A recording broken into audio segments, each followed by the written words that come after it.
Florian est rentré depuis 24 heures à peine à Annecy.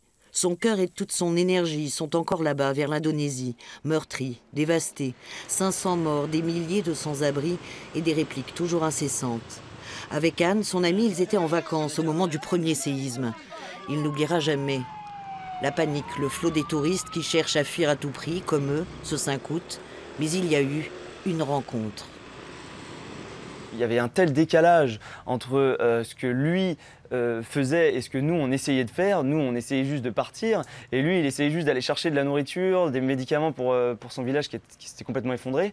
Donc c'est là qu'on s'est rendu compte qu'on allait rester sur place. Puis on a pris un scooter, on est remonté vers l'épicentre. Et là, on est tombé sur un hôpital où ils recousaient des patients directement dehors dans la cour, puisque l'hôpital s'était effondré aussi. Alors d'abord, sur leurs fonds propres ou ceux de leurs proches, ils achètent les premiers produits d'urgence, du riz, du lait, de l'eau, 6 tonnes de nourriture qu'ils distribuent aux sinistrés. Sur l'île de Lombok, on manque de tout.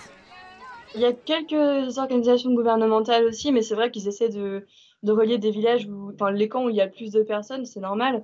Et c'est pour ça que nous, on essaie un petit peu d'agir à côté de ça, d'agir dans les villages les plus isolés, les plus reculés. Mais les fonds ont commencé à manquer. Alors ils ont lancé une cagnotte participative. La solidarité a opéré.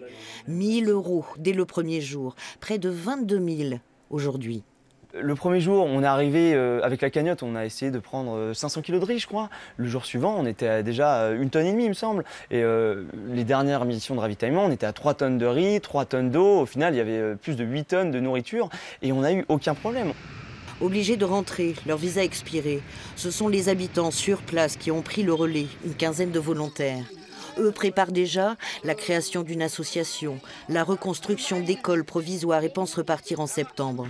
Aucun doute, ces deux-là ont créé avec ce pays un indéfectible lien d'humanité.